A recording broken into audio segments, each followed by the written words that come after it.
E20 আসলে কার business? আমরা প্রত্যেকেই তো জানি কোন বিজেপি নেতার ছেলের ব্যবসা। তাকে ফুলিয়ে ফাঁপিয়ে ওঠানোর জন্য আমাদের দেশে শুধু দাম বেশি হচ্ছে এরকমটা না, তেলের দাম বেশি, আন্তর্জাতিক বাজারে তেলের দাম কম, আমার এখানে তেলের দাম বেশি, শুধু শুধু এইটুকুতে আটকে নেই, তার সাথে এই গাড়ির ইঞ্জিনগুলো ভয়ঙ্কর ক্ষতিগ্রস্ত হচ্ছে।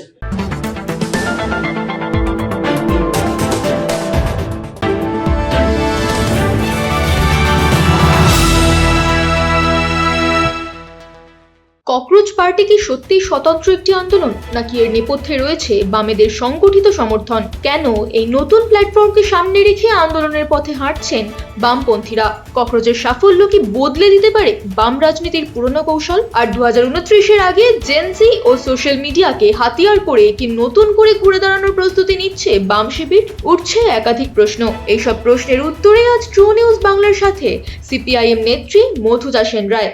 এই যে ডিওয়াইএফআই, এসএফআই, এআইডিএসও আর এআইএসএ, এই চারটে বামপন্থী যে ছাত্র যুব সংগঠন, তার সঙ্গে ককরোচ জনতা পার্টি যারা আন্দোলনে ছিল, তারা ঠিক কি ভূমিকা নিয়েছে? এই চারটে যে যুব সংগঠন, তারা ঠিক কি ভূমিকা নিয়েছে? ভূমিকা নিয়েছে বলতে, আপনি যদি ককরোচ জনতা পার্টির নেতাদের পোস্ট দেখেন তাহলে দেখবেন যে আইসা এসএফআই কে ওরা ধন্যবাদ জানিয়েছে সাপোর্ট করার জন্য এবং গাইড করার জন্য, এটা ওদের পোস্টে আছে। দ্বিতীয়ত হচ্ছে, এইখানে দাঁড়িয়ে আমরা জানি শুরুর থেকে বাম ছাত্র সংগঠনগুলো মিছিল ডেকেছিল, একই সঙ্গে ককরোচটাও আলাদা করে ককরোচ জনতা পার্টিও মিছিল ডেকেছিল। ককরোচ জনতা পার্টিদের যে মিছিল হয়েছিল সেই মিছিলটা পারমিশন পায়নি, এবং তার ফলে দাঁড়িয়ে হচ্ছে যে এই মিছিলটা যেহেতু পারমিশন পায়নি, সেহেতু ওরা ঠিক করে তখন যে শিয়ালদার মিছিলটাতে ওরা যোগদান করবে। একসঙ্গে মিছিল হয়েছে, দাবি তো এক, ফলে একসঙ্গে মিছিল না করার মানে এখানে কি বাম যে ছাত্র সংগঠন, তারা নিজেরাই মিছিলটা ডেকেছিল, এটার সাথে সিজেপি তার কোনো সম্পর্ক ছিল না? সিজেপির কোনো সম্পর্ক ছিল না এটাও বলবো না, কারণ গোটা আন্দোলনটাকে আমরা তো এরকম বিচ্ছিন্নভাবে দেখছি না, আমরা গোটা আন্দোলনটাকে এক করেই দেখছি।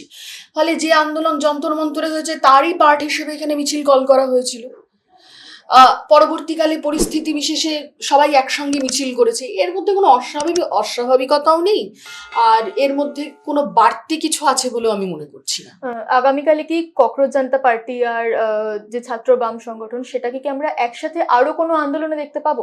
সেটা তো ছাত্র আন্দোলনের নেতৃত্ব ঠিক করবে। কারণ রিসেন্টলি একটা নতুন যে ইস্যু উঠে এসেছে, E20, 20% ইথানল মেলানো হচ্ছে পেট্রোলেতে, সেটা নিয়ে একটা নতুন পার্টিও ফর্ম করে গেছে অলরেডি, E20 জনতা পার্টি। সেটার সাথে কি আন্দোলনে আমরা দেখতে পাবো ছাত্রবাম সংগঠনকে?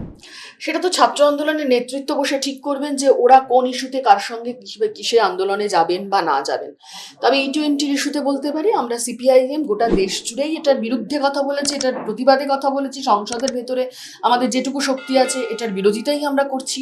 এবং সেখানে দাঁড়িয়ে আর একটা কথা, সেটা হচ্ছে যে E20 আসলে কার বিজনেস? আমরা প্রত্যেকেই তো জানি কোন বিজেপি নেতার ছেলের ব্যবসা।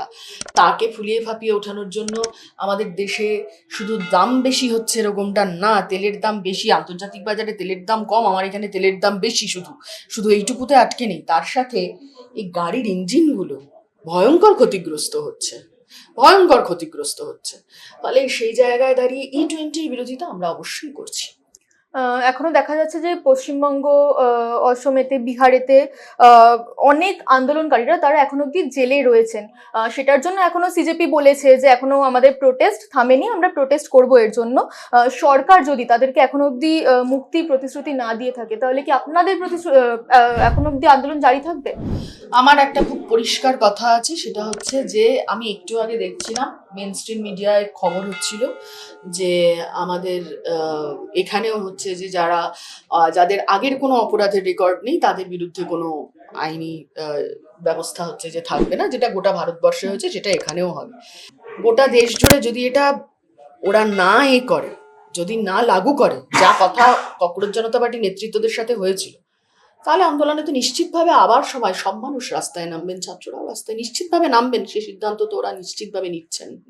কিন্তু কোথাও গিয়ে এই যে গুন্ডা দমন আইন, তারপর সরকার বলছে পাসপোর্ট স্থগিত করে দেবে, তো সেখানে কি ভয় পেয়ে গিয়ে পরবর্তীকালে ছাত্র সমাজ আন্দোলনের নামতে ভয় আমার এই গোটা জেনারেশনটাকে দেখে মনে হয়েছে যে জেনারেশন পুলিশকে গিয়ে বলতে পারে ওয়াটার ক্যানন আনুনি, যে জেনারেশন পুলিশকে গিয়ে বলতে পারে যে লাঠিচার্জ হবে না, সেই জেনারেশন অন্তত ভয় পায় বলে আমার মনে হয়।